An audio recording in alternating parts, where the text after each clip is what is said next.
हमारे साथ इस वक्त गौरव त्रिपाठी हैं, ज़िला कांग्रेस कमेटी अशोकनगर के प्रवक्ता हैं और हम आपको बता दें कि ये वही गौरव त्रिपाठी हैं जिनका नाम गृह मंत्री नरोत्तम मिश्रा ने लिया है और उन्होंने कहा है कि गौरव त्रिपाठी पटवारी परीक्षा में पास नहीं हुए, जिसके कारण वो शिकायत करते फिर रहे हैं और जिसके कारण ये आरोप लगा रहे हैं।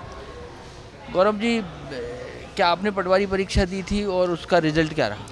जी, मैंने पटवारी परीक्षा दी थी और इनकी नॉर्मलाइजेशन की जो भ्रष्ट प्रक्रिया है उसका मैं साक्ष्य हूँ। 10-10, 20-20 नंबर ऊपर नीचे होते हैं। और जैसा कि आदरणीय नरोत्तम मिश्रा जी ने कहा कि मैं कांग्रेस का प्रवक्ता हूं, तो हाँ, मैं कांग्रेस का प्रवक्ता हूं, लेकिन आपको अधूरी जानकारी है। मैं कोचिंग संचालक हूं और आपके ही गृह विभाग के कई सारे पुलिस वाले मेरे से पढ़ चुके हैं, कई सारे पटवारी मेरे से पढ़ चुके हैं और उनको कई बार निकलवा चुका हूं। लेकिन आपकी भ्रष्ट प्रक्रिया, नॉर्मलाइजेशन की प्रक्रिया, आपकी धांधली की प्रक्रिया, जिसमें 20-20 लाख, 15-15 लाख रुपए में सीटें बेची जा रही हैं, उसका मैं उदाहरण हूँ। इसलिए मेरी नौकरी नहीं लगी। आपकी प्रक्रिया ही भ्रष्ट है। 10 साल से आप ऑनलाइन प्रक्रिया के माध्यम से मध्य प्रदेश के युवाओं के साथ छलावा कर रहे हैं, तो स्वाभाविक सी बात है, मेरे पास 20 लाख रुपए नहीं है, मैं मध्यम परिवार से हूं, तो मैं 20 लाख किसको दूंगा और कैसे दूंगा? अच्छा, क्या मांग है आपकी इस पटवारी परीक्षा को लेकर जिसके फर्जीवाड़े की बात कही जा रही है? मेरी मांग सरकार से ये है और मध्य प्रदेश के हर कोचिंग संचालक, मध्य प्रदेश के हर युवा की मांग सरकार से ये है कि इस परीक्षा की उच्च स्तरीय जाँच की जाए, CBI जांच करवाई जाए और परीक्षा को रद्द किया जाए और परीक्षा को ऑफलाइन माध्यम से परीक्षा कराई जाए। जिस प्रकार हमारे पड़ोसी राज्य छत्तीसगढ़ और राजस्थान ऑफलाइन प्रक्रिया को अपनाते हैं आज भी परीक्षाओं में, तो हम मध्य प्रदेश सरकार से यही छोटी सी मांग कर रहे हैं कि आप ऑफलाइन प्रक्रिया को ही अपनाएं। UPSC और MPPSC बड़े पदों पर जो भर्ती देने वाली जो संस्था है वो आज भी ऑफलाइन परीक्षा करवाती हैं, लेकिन आप ये छोटे छोटे पदों पर जो ऑनलाइन प्रक्रिया करवाते हैं, ये कहाँ तक सही है?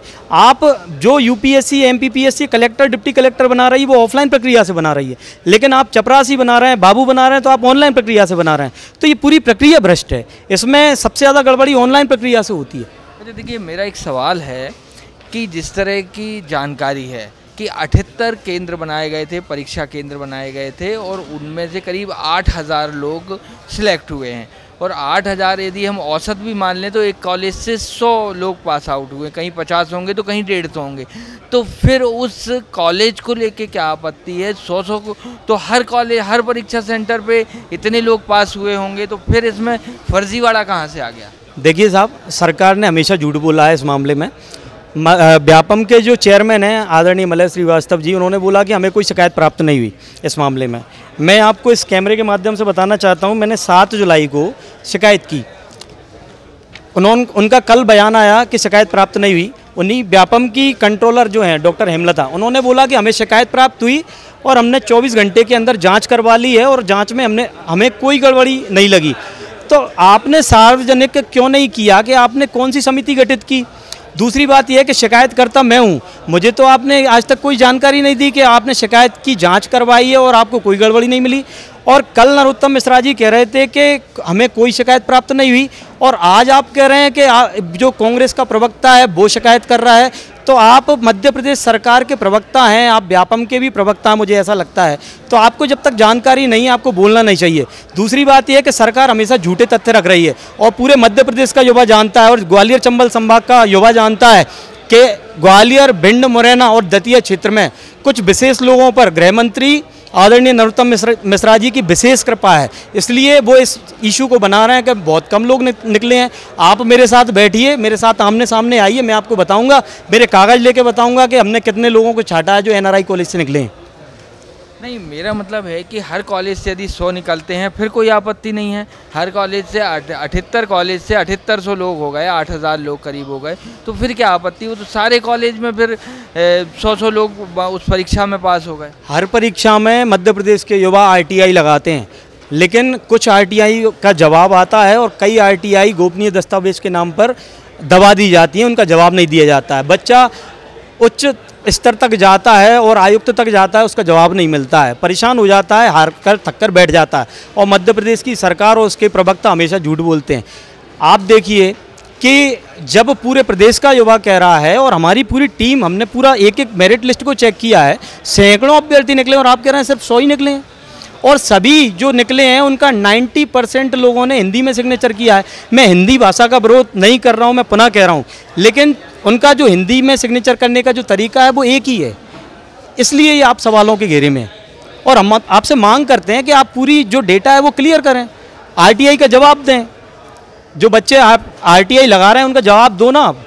नहीं तो मतलब ये है कि आप ये कह रहे हैं कि किसी एक व्यक्ति ने उन सारे लोगों के साइन किए हैं, वो ऐसा कुछ उसमें दिखाई दे रहा है क्या? जैसा कि मैंने अभी प्रेस कॉन्फ्रेंस में बताया कि एक एग्ज़ाम सॉल्वर गैंग है जो हर एग्ज़ाम में ये धांधली करवाती है, और मीडिया के माध्यम से पूरे मध्य प्रदेश में ये खबरें आई थी कि एग्ज़ाम सॉल्वर गैंग पकड़ी गई है। और ये मुझे भी व्यक्तिगत जानकारी है कि एग्ज़ाम सॉल्वर गैंग है जो एक कैंडिडेट के स्थान पर बैठती है। और एक और दूसरा तरीका इनका ये है धांधली करने का, एक स्क्रीन शेयर का ऑप्शन आता है, कैंडिडेट वहीं बैठ जाता है और वहाँ से स्क्रीन शेयर कर देता है। मतलब कंप्यूटर में एक सॉफ्टवेयर होता है, कैंडिडेट को उसी कंप्यूटर पर बिठाया जाता है, वहाँ से स्क्रीन शेयर हो सकती है।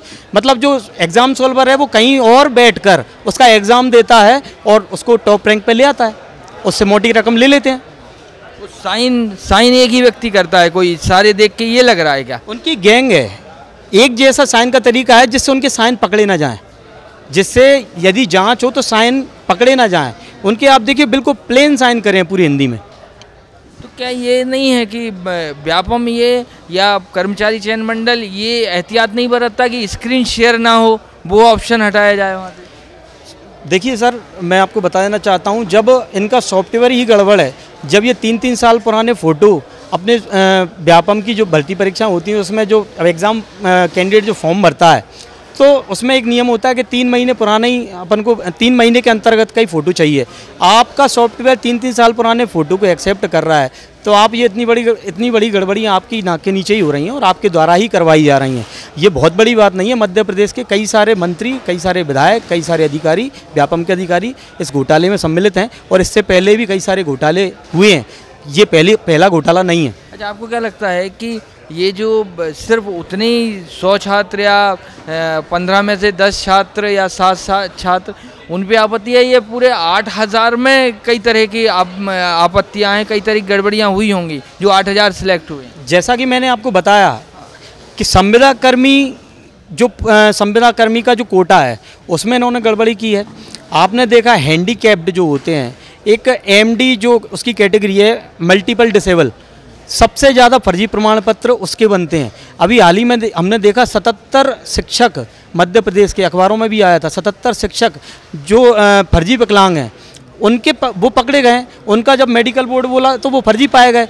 सबसे ज़्यादा हैंडीकैप्ड जो होते हैं, फर्जी विकलांग जो होते हैं, फर्जी विकलांग नॉट हैंडीकैप्ड, फर्जी विकलांग हैं, तो वो एक मामला है कि फर्जी विकलांग इसमें कई सारे हैं। आपने देखा संविदा कर्मी इसमें कई सारे हैं जिनकी उम्र 19 साल है, वो संविदा कर्मी 14 साल में बन गए होंगे क्या? वो 19 साल में अधिकारी बन गए हैं।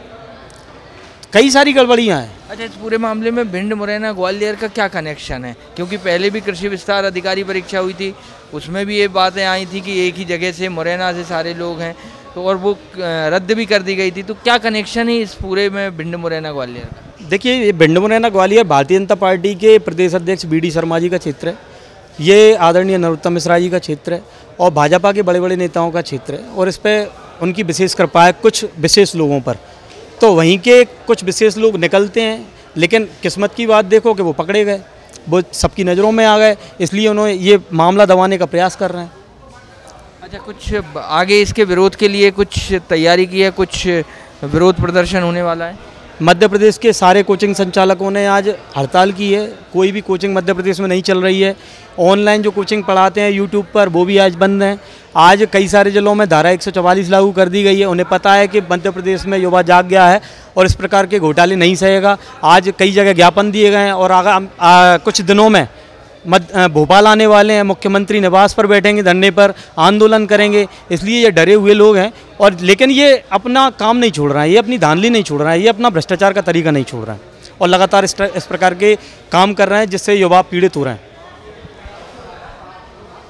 यहाँ तो पटवारी भर्ती परीक्षा फर्जीवाड़े के इस पूरे मामले ने तूल पकड़ लिया है, और गौरव त्रिपाठी से बात हमने इसलिए की क्योंकि इनका नाम आया था, गृह मंत्री नरोत्तम मिश्रा ने इनका नाम लिया था। तो गौरव त्रिपाठी कहते हैं कि ग्वालियर, भिंड, मुरैना का ख़ास कनेक्शन है और एक पूरी गैंग है जो इस फर्जीवाड़े को अंजाम दे रही हो। लगातार ये फर्जीवाड़ा चल रहा है।